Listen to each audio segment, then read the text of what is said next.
हाँ साथियों, कैसे हैं आप सभी लोग। उम्मीद करते हैं बढ़िया होंगे, अपनी तैयारी में लगे हैं। दोस्तों आज हम एसएससी जीडी 2024 और 25 आरडब्ल्यूए जीडी कांस्टेबल 6 अक्टूबर को आए वीकली मॉक टेस्ट का हल करेंगे इसमें। ठीक, तो देख लेते हैं दोस्तों, वीडियो अंत तक अवश्य देखें दोस्तों। ठीक, क्योंकि तभी आपको कुछ ना कुछ अवश्य सीखने को मिलेगा। अंकित सर के ऐप से रिलेटेड जितना भी मॉक टेस्ट का सोल्यूशन हुआ दोस्तों, हमने इसी चैनल पर आपको देने का प्रयास किया है। तो आज यहाँ पर पहले प्रश्न तरफ पढ़ लेते हैं।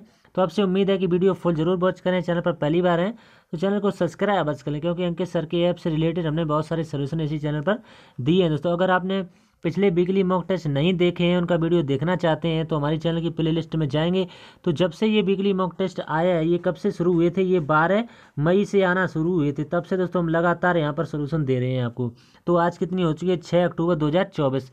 तो इसमें हम 20 प्रश्न आपको मैथ के बताएंगे दोस्तों। ठीक, वीडियो बहुत ही अच्छा होने वाला है। एक एक प्रश्न आपको बढ़िया तरीके से दिखाई दे रहा है। ये डिजिटल बोर्ड पर आपको बताने का प्रयास करें। तो यहाँ से टेस्ट को स्टार्ट कर लेंगे दोस्तों। आप हो सकता है आपको वीडियो थोड़ा लेट देखने को मिले, क्योंकि यूट्यूब के इतिहास में हमने सबसे पहली वीडियो अपलोड करने का दोस्तों सबसे पहले अपलोड की थी वीडियो। तो 8 या 8:30 बजे वीडियो 9 बजे तक आ जाती है। तो आज थोड़ी लेट आएगी, तो उसके लिए क्षमा चाहेंगे दोस्तों। ठीक, तो पहला प्रश्न है आपके सामने। 12% और 8% की दो क्रमांकित छूटों की बराबर एकल छूट ज्ञात कीजिए। तो इसमें आप ये छूट पर यानी कि प्रश्न पूछा गया है। तो देख लेते हैं किस तरह से बनेगा। आपने एक फॉर्मूला पढ़ा होगा, जो रामबाण फॉर्मूला होता है। क्या होता है, ए प्लस बी। जो फॉर्मूला क्या होता है, ए प्लस बी माइनस ए इंटू बी और बटे कितना होता है, ये रामबाण फॉर्मूला, इसको उपाधि दी गई है। तो ये यहाँ पर 100 हो जाएगा। तो इसी में वैल्यू पुट कर देंगे, बस आपका आंसर आएगा। तो ए की जगह पर कितना लिखेंगे आप, 12 लिखेंगे। ठीक, बी की जगह पर आप कितना लिखेंगे, 8 लिखेंगे। ठीक, मान लेंगे ए की जगह पर 12 और इंटू बी की जगह पर कितने लिख लेंगे, 8 लेंगे। और भाग कैसे लगा देंगे, 100 से यहाँ से डिवाइड करेंगे। इनको जोड़ेंगे, कितना हो जाएगा, 20 हो जाएगा। ठीक, 20 माइनस का यहाँ से कितना, 12 ठीक कितने होते हैं, 96। 96 में 100 से डिवाइड करेंगे। जब आप देखेंगे कि यहाँ पर जीरो अगर 1 होता तो यहाँ पर 9.6 हो जाता, लेकिन 0 2 है तो दशमलव यहाँ पर लगेगा, यहाँ पर। ठीक, तो हो जाएगा 0.96। तो आप जब 20 में से 20 माइनस 0.96 को जब माइनस करेंगे, तो यहाँ से कितना आ जाएगा, 19.04% आ जाएगा। तो यही इसका राइट आंसर आ जाएगा। उम्मीद करते हैं आपको समझ में आ गया होगा। तो इसी तरह से हम आपको 20% तक लेके चलेंगे, फिर आपका लेवल भी बताएंगे कि आज का जो वीकली मॉक टेस्ट, ये हमें लगता है हर बच्चा इसमें 20/20 करेगा, क्योंकि पहले ही प्रश्न से पता चल जाता है कि ये मॉक टेस्ट इसमें मैथ के लेवल कैसा रहेगा। तो ठीक, तो हमें लगता है कि 20 के 20 प्रश्न आज बहुत ही अच्छे रहने वाले हैं, सभी बच्चे आसानी से करेंगे। ठीक, तो दूसरा प्रश्न है, दो संख्याएं 28 तथा 42 के लासा तथा मासा का अनुपात क्या होगा। तो ये संख्याएं काफी छोटी ही दी गई है दोस्तों। ठीक, तो इसमें आप आसानी से लासा और मासा निकाल लेते हो। लासा क्या होता है दोस्तों, ठीक, लासा और मासा की आपको सबसे पहले परिभाषा बता देते हैं। तो लासा क्या होता है, एलसीएम यानी वह छोटी से छोटी संख्या इसमें कहेंगे। ठीक, लासा में छोटी से छोटी संख्या और मासा में बड़ी से बड़ी संख्या। ठीक, तो वह छोटी से छोटी संख्या कौन सी है, जो इन तीनों से विभाजित कर दे दोस्तों। ठीक, तो इनका एलसीएम कितना हो जाएगा, यानी कि 84 हो जाएगा इनका एलसीएम। और मासा कितना होता है, किसके पाड़े में ये दोनों संख्याएं आती हैं, ये शॉर्ट ट्रिक होती है। किसके पाड़े में आती है, 28 और 42, ये 14 के पाड़े में आती है। तो 14 इसका मासा हो जाएगा।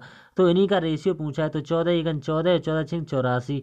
तो 6:1 का रेशियो बनेगा। ये किस ऑप्शन में दिया हुआ है, ऑप्शन नंबर ए में दोस्तों। ठीक, तो देख सकते हैं कितने छोटे से प्रश्न एक ही स्लाइड पर सॉल्व हो जा रहे हैं दोस्तों। ठीक, पिछला जो मॉक टेस्ट आपने दिया होगा, तो उससे आपका लेवल जरूर बढ़ा होगा, यानी कि मॉक टेस्ट में नंबर आपके अवश्य बढ़े होंगे। जो पिछले में घटे हैं तो इसमें बढ़ेंगे दोस्तों। ठीक, क्योंकि आज सरल वीकली मॉक टेस्ट पूछा गया है। 40 आदमी 8 घंटे में 60 मिनट काट सकते हैं। यदि इन 40 में से 10 आदमी काम में शामिल नहीं होते हैं, तो शेष आदमियों द्वारा 16 घंटे में कितने पेड़ काटे जाएंगे। तो ये वही फॉर्मूला है आपका फेवरेट फॉर्मूला, M1D1 और H1 बराबर M2D2 और उसमें लगा देना है बस। तो इसमें जो काम होता है वो कितना होता है, हम केवल फॉर्मूला नहीं लिखेंगे दोस्तों। ठीक, क्योंकि हम संख्याएं ही लिखेंगे। 40 दिया हुआ है, इसमें 40 आदमी दिए हुए हैं, 8 घंटे लेते हैं तो लिख लेंगे। और काम कितना करते हैं, क्योंकि टोटल जो काम होता है वो हमेशा नीचे लिखा जाए। ये 60 काम करते हैं, यानी पेड़ लगाते हैं। फिर हमें कितना दिया, 40 में से 10 आदमी काम नहीं करते हैं, तो कितने करते होंगे, 30 करते होंगे। और 8 यहाँ पर कितने, यहाँ पर 8 घंटे दिए थे, यहाँ पर कितना, 16 घंटे। और मैं काम पूछा हुआ कि कितना काम करेंगे, तो काम को एक्स मान लेंगे बस। इस कैलकुलेशन को सोल्व करनी तो क्या करना है, 0 से 0 काट लेना है। अब आपको क्या करना है, यहाँ से 2 से कटाना है। यहाँ पर 4 आ जाएगा, यहाँ पर कितना आ जाएगा, 3 आ जाएगा। 4 चौको 16, तो 16 बराबर का चिन्ह लगा हुआ, तो 16 से 16 ये खत्म हो जाएगा। तो 30 यहाँ पर बचा हुआ है, 3 यहाँ पर बचा। तो 30 यहाँ कितने होते हैं, 90। तो 90 पेड़ काटे जाएंगे 16 घंटे में। तो उम्मीद करते हैं आपको समझ में आ गया होगा। अगला प्रश्न देख लेते हैं, प्रश्न नंबर 4। ये 2p बराबर 3q बराबर 4r बराबर 5s, तो PQRS ज्ञात कीजिए। तो इसमें आपको कुछ नहीं करना है, यहाँ पर क्या लिखना है, p/2 लिखना है। इसमें आप बटे में 2 लिख से चले, p/2, यहाँ पर अनुपात लगाएंगे, फिर यहाँ पर कितना लेना पड़ेगा, q/3 अनुपात लगाएंगे, यहाँ पर कितना लेना पड़ेगा, r/4 लिखना पड़ेगा, ठीक। फिर अनुपात लगाएंगे, s/5 लिखना पड़ेगा, ठीक, s/5। अब आपको क्या करना है, इनका एलसीएम ले लेना है, नीचे वाली संख्याओं का एलसीएम इनका कितना होता है, 60 होता है। आप आसानी से जान तो 60 का समय मल्टीप्लाई कर देंगे, ठीक, 60 का समय मल्टीप्लाई करते चले जाएंगे, ठीक। 60 का जब आप मल्टीप्लाई कर देंगे तो आपका देखेंगे आंसर कितनी जल्दी आ जाएगा। तो इससे काटेंगे, 2 3 6, यहाँ पर 30 दूनी 60 होते हैं, तो यहाँ पर 30 आ जाएगा। 30 रेशियो 3, यहाँ पर 20 3 60 होते हैं, तो यहाँ पर 20 आ जाएगा। अनुपात यहाँ पर के 15 चौकू 60 होते हैं, तो 15 आ जाएगा। यहाँ पर कितने आते हैं, 12 पंचे 60, तो यहाँ पर 12 आ जाएगा। तो यही इसका राइट आंसर होगा, 30 20 15 और 12। तो उम्मीद करते हैं आपको ये भी प्रश्न समझ में आ गया होगा। अब प्रश्न नंबर 5 देख लेते हैं किस तरह से बनेगा। इस तरह के प्रश्न में आपको सॉल्व करने की ट्रिक बताते हैं। सबसे पहले आपको सवाल को इस तरफ से सॉल्व करना पड़ेगा, ठीक, पीछे से चलेंगे। ये 36 किसका होता है, 6 का होता है। यहाँ पर प्लस लगा हुआ, तो 38 में हम 6 को प्लस कर देंगे। जब 38 में 6 को प्लस करें तो यहाँ पर कितना आ जाएगा, 144 आ जाएगा। तो 144 में से आपको 61 को माइनस करना पड़ेगा, क्योंकि यहाँ पर चिन्ह माइनस का लगा हुआ। तो 144 में से जब आप 61 को माइनस करेंगे यहाँ से आसानी से, तो यहाँ पर कितना बचा, 49 बचेगा, ठीक। तो 49 ये कितने का होता है, तो आपने यहाँ पर सीखा ये 144। सबसे पहले यहाँ पर हम ये बता देते हैं, इसके बाद में हमको ये बताएंगे, ठीक। 144 ये कितने का होता है, इसका रूल लेना भूल गए थे। तो ये 144 12 का होता है। तो आपको 61 में से 12 को माइनस करना पड़ेगा, ठीक, क्योंकि उसमें पहले गलत बता रहे थे। तो 144 में से 12 को, यानी कि जो रूल लगा हुआ है ये 144 12 का होता है, ठीक। तो इसमें से हम 12 माइनस करेंगे, तो यहाँ से कितना बचेगा, 49। अब 49 भी रूल लगा हुआ है, तो ये कितने का होता है, 7 का होता है। तो आपको क्या करना है, यानी 1031 में से आपको 7 माइनस कर देने हैं, 7 को माइनस कर देना है। तो यहाँ से कितना आ जाएगा, 1024 आ जाएगा, जो कितने का होता है, 32 का होता है। इसका रूल लेंगे तो जब रूट से 12 आएगा तो ये 32 का होता है। तो 32 जो है इसका राइट आंसर हो जाएगा, ठीक दोस्तों। उम्मीद करते हैं समझ में आ गया होगा। अब प्रश्न नंबर 6 है, एक बैग में केवल 1 रुपये 2 रुपये 5 रुपये के मूल्य वर्गों के सिक्के 12 5 3 के अनुपात में है। यदि बैग में कुल राशि 3626 है तो बैग में 5 के सिक्कों की संख्या कितनी है। तो इसमें क्या पूछा, 5 के सिक्कों की संख्या रुपए में बतानी है। तो रेशियो पूछा, यानी दिया हुआ कितना, 1 रेशियो 2 रेशियो और कितने 5 दिया हुआ है। तो ये रुपए का रेशियो दिया है रुपए, तो हमें अनुपात यहाँ से कितना लिखना पड़ेगा, अनुपात दिया हुआ है 12:5:3। तो आपको कुछ नहीं करना है, इनका मल्टीप्लाई कर देना है। तो यहाँ से 12 आ जाएगा, ठीक। यहाँ से कितना आ जाएगा, 5 दूनी 10 आ जाएगा, ठीक, 5 दूनी 10। यहाँ से कितना आ जाएगा, 5 3 15 आ जाएगा, ठीक, 5 3 15। अब आपको क्या करना है, इन सबको जोड़ लेना है, क्योंकि हमारे हिसाब से जो योग होगा राशि का वो ये होगा, यानी इन जो जोड़ेंगे तो कितना आ जाएगा, 37 आ जाएगा। तो 37 पार्ट की वैल्यू कितनी के बराबर दी है, यानी 3626 के बराबर दी है। तो एक पार्ट की वैल्यू यहाँ से कितनी है, 37 से ये पूरा पूरा कट जाएगा 98 बार। तो एक पार्ट की वैल्यू 98 हो जाएगी। लेकिन पूछा क्या है, 5 के सिक्कों की संख्या, यानी 5 के सिक्के कितने हैं, 3। तो 3 की वैल्यू पूछे, तो 3 का ऐसे मल्टीप्लाई कर देंगे, ठीक। तो 8 3 24 की 4 यहाँ से कितने देंगे, 2 9 3 27 नौतियाँ यहाँ से कितने देंगे, 27 28 29। तो ये कितना हो जाएगा, 294 हो जाएगा। तो 294 इसका राइट आंसर है, जो कि ऑप्शन नंबर ए में दिया भी हुआ है। तो हमने आपको सिद्ध करके दिखा दिया है, ठीक। अब प्रश्न नंबर 7 है, प्रकाश का वेतन 75,000 रुपये था, या तो उसके वेतन में 8% की वृद्धि होती है तो नया वेतन कितना होगा। इसमें नया वेतन पूछा हुआ है, कुछ नहीं करना है। वेतन कितना दिया हुआ है, 75,000 दिया हुआ है। कितना आसान सवाल है। तो 75,000 ऐसे ले लेंगे, तो वृद्धि हो जाएगी। तो वृद्धि कैसे होगी, 108 होगी। वृद्धि हमेशा 100 से कमी या वृद्धि होती है, और परसेंट बताने के लिए इंटू 100 कर देंगे, ठीक। यानी भाग लगाएंगे 100 से, परसेंट बता 2 जीरो से 2 जीरो कट जाएंगे। 75 का 108 में मल्टीप्लाई करा देंगे तो कितना जाएगा, 81,000 जो है इसका वेतन हो जाएगा।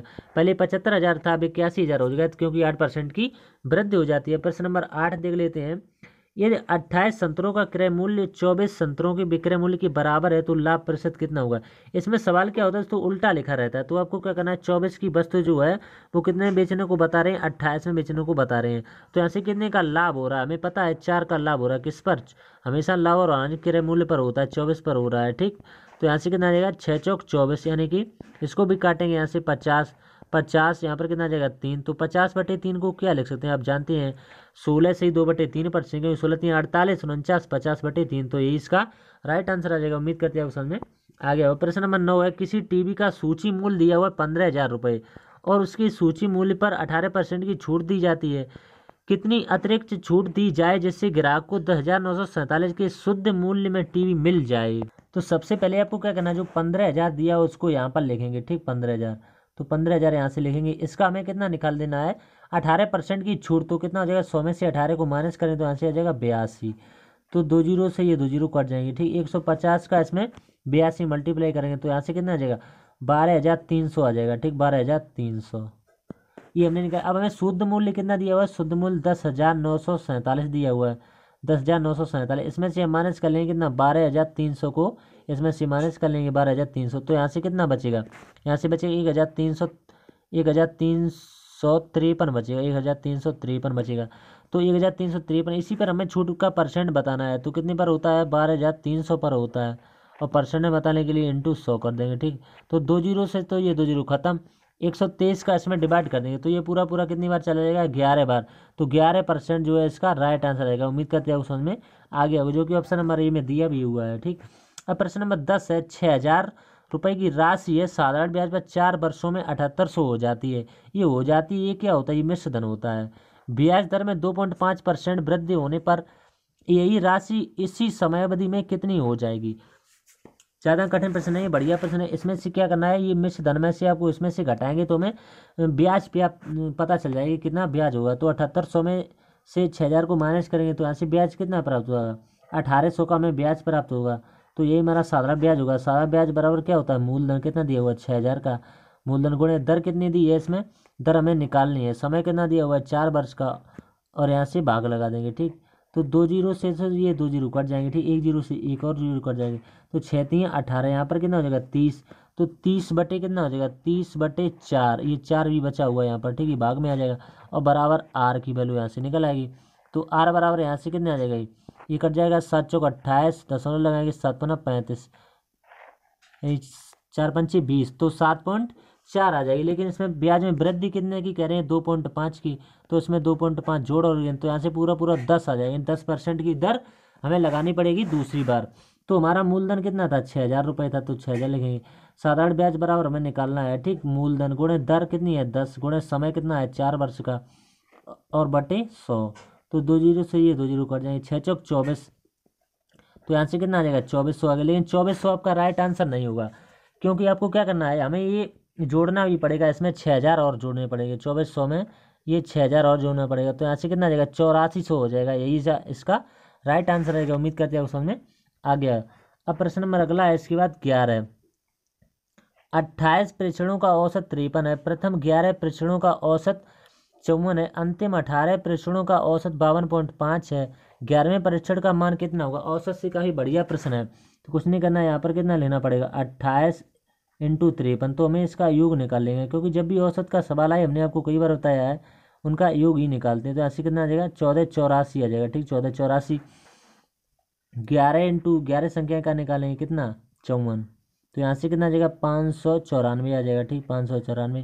फिर हमें 18 संख्याओं का निकालना है, कितना दिया हुआ, 52.5 दिया हुआ, तो 52.5। तो कितना आ जाएगा, 945 आ जाएगा। अब आपको क्या करना है, इन दोनों को तो जोड़ लेना है, जो आएगा उसको माइनस कर देंगे। तो इन दोनों को जोड़ेंगे, कितना, 595, ठीक, यानी 94, 594 और 945, ठीक 945। तो यहाँ से इनको जोड़ेंगे, कितना आ जाएगा, 1539 आ जाएगा, ठीक 1539। इसमें से हमें क्या करना है, 1484 को माइनस कर देना है। तो यहाँ से 9 में से 4 जाएंगे, 5 बचेंगे, यहाँ पर हासिल लेंगे, 13 में 4 जाएंगे, 5। तो 55 जो है इसका राइट आंसर आएगा। उम्मीद करते हैं समझ में आ गया होगा। अब प्रश्न अगला देख लेते हैं। 350 मीटर लंबी रेलगाड़ी 250 मीटर लंबे पुल को 20 सेकंड में पार करती है। रेलगाड़ी की चाल किलोमीटर प्रति घंटा में क्या है। तो चाल बराबर क्या होता है, चाल बराबर होता है दूरी। दूरी पहले कितनी है, 350 की है, तो 350 ले लेंगे। फिर कितनी है, 250 की है, तो 250 ले लेंगे। तो चाल बराबर ये हमारी दूरी होगी। चाल बराबर दूरी होती है, समय कितना है, 20 सेकंड का। इसको जोड़ेंगे तो ये कितना हो जाएगा, 600 हो जाएगा ऊपर, 600/20। तो यहाँ से कितना आ जाएगा, 0 से 0, 2 से काटने कितना आ जाएगा, 30 आ जाएगा, ठीक 30। अब ये हमारा 30 आ गया, लेकिन हमें चाल किसमें पूछी है, किलोमीटर प्रति घंटा में। तो 18/5 से मल्टीप्लाई भी कराना पड़ेगा। तो 5 से कितनी बार कट जाएगा, 6 बार। तो 18 छिक्का कितने होते हैं, 108। तो 108 किलोमीटर प्रति घंटा जो है इसका राइट आंसर आ जाएगा, ठीक। उम्मीद करते हैं आपको समझ में आ रहे होंगे प्रश्न, ठीक। प्रश्न नंबर 13, बेलन का आयतन क्या होगा यदि बेलन की त्रिज्या 10 सेंटीमीटर, ऊंचाई 20 सेंटीमीटर हो, पाई बराबर 3.14 लें। तो बेलन की केवल फॉर्मूले पर बेस्ड प्रश्न पूछा जा रहा है दोस्तों, आप देख सकते हैं। तो बेलन का आयतन होता कितना है, बेलन का आयतन साधारण सा होता है पाई आर स्क्वायर एच, ये बेलन का आयतन होता है। तो पाई की वैल्यू कितनी है 3.14 है, तो 3.14 है। आर की वैल्यू कितनी है, त्रिज्या कितनी है 10, वर्ग लगा हुआ तो 2 बार लिख देते हैं, बस कुछ नहीं करना। एच की वैल्यू कितनी दी है 20, बस इसी की मल्टीप्लाई करनी है, नहीं कर पाओगे। 6280 सेंटीमीटर की ऑप्शन नंबर बी में दिया हुआ, तो यही इसका राइट आंसर आएगा। उम्मीद करते हैं उस में आगे होगा। प्रश्न नंबर 14 है, किसी राशि पर 20% वार्षिक दर से 2 वर्ष के चक्रवृद्धि ब्याज और साधारण ब्याज का अंतर दिया हो कितना 200, तो राशि क्या है। तो आपको एक फॉर्मूला पता होगा, डी बराबर कितना होता है अंतर, डी बराबर पी आर स्क्वायर बटे 100 का। ऐसा ये 2 वर्ष के लिए होता है, 3 वर्ष का होता है तो उसमें 300 प्लस आर बटे 100 हो जाता है। तो अंतर दिया हुआ कितना 200 का दिया हो तो 200 लिख लेंगे। पी की वैल्यू यानी मूलधन हमें ज्ञात करना, आर की वैल्यू कितनी है 20, तो 20 × 20 करेंगे, ठीक 20 × 20 और भाग कैसे लगा देंगे यहाँ से 100 से, 100 पर भी वर्ग लगा हुआ तो 100 को 2 बार लिखेंगे। तो ये 2 जीरो से पहले 2 जीरो को उड़ाएंगे, यहाँ पर कितना 2 दूनी 4, 4 से ये कितनी बार कट जाएगा 25 बार, क्योंकि 25 चौको 100 होते हैं। तो 25 का इस 2 में मल्टीप्लाई होगा तो 25 दूनी कितने होते हैं 50 और 2 जीरो बचे हुए हैं, तो 5000 जो है इसका राइट आंसर आएगा। मूलधन कितना होगा 5000, ठीक। उम्मीद करते हैं समझ में आगे होगा। के एल एम क्रम से 15, 20, 27 के अनुपात में राशि निवेश करते हैं, यदि वर्ष के अंत में भी कुल 10,230 का लाभ कमाते हैं तो के तथा एल के हिस्से के मध्य अंतर आपको ज्ञात करना है। तो सवाल नहीं बचे हैं, 15 में चल रहा है, थोड़े सवाल और बचे हैं। तो हमें सबका रेशियो दिया हुआ कितना, के का दिया हुआ है, एल का दिया हुआ और एम का दिया हुआ है कितना 15 इसका दिया हुआ है, इसका 20 दिया हुआ और इसका 27 दिया हुआ है। तो इनका अंतर पूछा हुआ कितना 5, तो आंसर जो होगा वो 5 का मल्टीपल होगा, ठीक। तो हमें सब लगता है कि सभी आंसर जो है 5 के मल्टीपल दिए हैं। और लेकिन मूल राशि सवाल में दी है 10,230 दी है, लेकिन हमारे हिसाब से कितनी हो रही है, इनको जोड़ लेंगे, ये कितना होगा 62। और हमें 5 पार्ट की वैल्यू पता नहीं, तो 5 का यहाँ पर गुणा कर लेंगे, तो 62 से ये पूरा पूरा कितनी बार चला जाएगा 165 बार चला जाएगा, तो 165 की 5 में मल्टीप्लाई कर देंगे, बस आपका आंसर आ जाएगा 825। 165 पंचे कितने होते हैं 825, तो यही इसका राइट आंसर आएगा। उम्मीद करते हैं समझ में आगे होगा। दुकानदार 16वां प्रश्न है, दुकानदार द्वारा 10 केजी 30 केजी मूल्य वाली दाल की 2 किस्मों को किस अनुपात में मिलाया जाना चाहिए जिससे प्राप्त मिश्रण का मूल्य 15 केजी हो जाए। तो इसमें कुछ नहीं करना, मिश्रण नियम आपने पढ़ा हो, एक तरफ 10 लिखते हैं एक तरफ 30 लिखते, बस आपको इतना ध्यान रखना है कि जो बीच में संख्या लिखी जाती है वो एक से बड़ी होनी चाहिए, एक इससे छोटी होनी चाहिए, तभी यहाँ पर मिश्रण नियम लग पाएगा। तो 30 में से 15 को घटाएंगे कितना बचेगा 15, 15 में से 10 को घटाएंगे कितना बचेगा 5 बचेगा।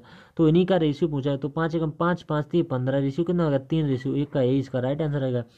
आज का लेवल इतना बढ़िया रहा है दोस्तों। एक तो हम बता दें जिस दिन से शुरुआत हुई थी यानी 12 मई से शुरुआत हुई, वो वाला पेपर आप उठा लेंगे, और एक आज का पेपर उठा लेंगे यानी 6 अक्टूबर का उठा लेंगे, ठीक। ये 6 अक्टूबर और वो 12 मई का लेवल एक समान रखा गया है दोस्तों। बीच में काफ़ी कठिन वीकली मॉक टेस्ट डाला गया था। ए बी और सी अलग अलग काम करते हुए किसी काम को क्रम से 11 दिन 20 दिन और 55 दिनों में कर सकते हैं। यदि भी एक साथ काम करते हैं तो पूरा काम कितने दिन में कितना दिन का समय लगेगा। तो कितने दिए हुए, ए दिया हुआ है, बी दिया हुआ है और सी दिया हुआ है। ये कितने दिन लेते हैं 11 दिन ये लेते हैं, ठीक। ये 11 दिन लेते हैं, ये 20 दिन लेते हैं, ये 55 दिन लेते हैं। तो मेन बात क्या होती है इनका एलसीएम निकालना। अगर आप इनका एलसीएम निकाल लेते हैं तो बस आपका सवाल हो गया। अगर एलसीएम पे ही अटके रहते हैं तो सवाल अटके रहोगे। तो एलसीएम कितना आ जाएगा 220 आ जाएगा, तो 220 लिख लेंगे। यहाँ से काटेंगे तो ये कितनी बार चलेगा 20 बार, ये कितनी बार 11 बार, ये कितनी बार 4। अब टोटल वर्क है कितना, टोटल वर्क है 220 और क्षमता इनकी कितनी है, जोड़ लेंगे सभी को, तो सभी को जोड़ेंगे तो 35 आ जाएगा। तो 35 सब इसको डिवाइड करेंगे तो इसका आंसर आएगा 6 से 2/7 दिन। 6 से 2/7 किस ऑप्शन ने दिया, ऑप्शन नंबर ए में, तो ये इसका राइट आंसर रहेगा। उम्मीद करते हैं समझ में आ गया। प्रश्न नंबर 18, 1 से 19 तक की भाज्य संख्याएं आपको निकालनी। कितना सरल प्रश्न पूछा है। तो पहली क्या है 4 है, दूसरी 6 है, फिर 8 है, फिर 9 है। आप कहेंगे 9 क्यों है, क्योंकि ये 3 से भी कटती है, ठीक है, स्वयं से भी करती है 3 से भी करती है। फिर ये 10 है, फिर ये 12 है, फिर ये 14 है, फिर ये 15 है, ये भी 3 से कटती है, फिर ये 16 है, फिर ये 18 है। इतनी संख्या है तो गिने 1 2 3 4 5 6 7 8 9 10 है। तो ऑप्शन नंबर ए इसका राइट आंसर होगा। अब प्रश्न नंबर अगला देख लेते हैं, 2 प्रश्न बचे हुए हैं बस। 40 मिनट में एक निश्चित दूरी तय करने के लिए एक कार 64 किलोमीटर प्रति घंटा की चाल से चल रही है। अगर उससे यह दूरी 30 मिनट में तय करनी हो तो उसकी चाल कितनी होनी चाहिए। तो वैसे तो ये जितने भी अभी सवाल बताए हैं सबसे अच्छा प्रश्न में इसकी गिनती करनी पड़ेगी, लेकिन हम आपको इसको ट्रिक से बताएंगे, बहुत आसान हो जाएगा। अगर आप मेथड से करेंगे तो काफ़ी टाइम लगेगा, क्योंकि आप एग्जाम में मेथड से थोड़ी करेंगे, आप टाइम को बचाएंगे। तो इनका रेशियो कितना दिया हुआ, पहले 40 मिनट दिया हुआ है, फिर 30 मिनट दिया हुआ, ये समय का रेशियो है, ये टाइम का। तो चाल का रेशियो, स्पीड का रेशियो इसका उल्टा हो जाएगा, कितना 3:4 का हो जाएगा। फिर हमें 3 पार्ट की वैल्यू दे रखी कितने 64 के बराबर, लेकिन हमें 4 पार्ट की वैल्यू बतानी है। तो 4 पार्ट की वैल्यू कैसे बताएंगे, 4 इंटू 64/3। तो इसमें भाग देंगे तो यहाँ से कितना जाएगा 85.33। तो 85.33 किस ऑप्शन में दिया, ऑप्शन नंबर ए में। तो ये इसका राइट आंसर रहेगा। प्रश्न नंबर लास्ट है 20। यदि एक समबाहु त्रिभुज की भुजा 24 सेंटीमीटर है तो उसका क्षेत्रफल कितना होगा। यानी कि समबाहु त्रिभुज का केवल आज जो प्रश्न बने हैं मेंसुरेशन से, वो केवल फॉर्मूला बेस्ड प्रश्न बने हैं। तो समबाहु त्रिभुज का क्षेत्रफल कितना होता है, √3/4 इंटू भुजा का वर्ग, ये होता है। बस लगा देंगे, √3/4 इंटू भुजा कितनी है 24 दी है, तो 2 बार लिखना पड़ेगा क्योंकि वर्ग दिया हुआ, तो 24। तो 4 से कितनी बार कट जाएगा, 6 बार। 24 चौको कितने होते हैं, यहाँ से 144 होते हैं, 144√3, क्योंकि ये √3 यहाँ पर दिया हुआ है। तो किस ऑप्शन में दिया, ऑप्शन नंबर ए में। तो आप देख सकते हैं हमने आपको अभी तक 20 क्वेश्चन बताए हैं दोस्तों, ठीक। और अभी 21 ही मिनट हुए हैं दोस्तों, ठीक। हमने कितनी जल्दी ये वीकली मॉक टेस्ट को समाप्त कर दिया दोस्तों, ठीक। उम्मीद करते हैं आपको ये समझ में आए होंगे जितने हमने प्रश्न बताए हैं। तो ज़्यादा से ज़्यादा लोगों को तो वीडियो पहुँचाएं दोस्तों, ठीक है, ये आपसे आग्रह है। तो मिलते हैं अब किसी अगली वीडियो में या वीकली मॉक टेस्ट में, तब तक के लिए धन्यवाद दोस्तों।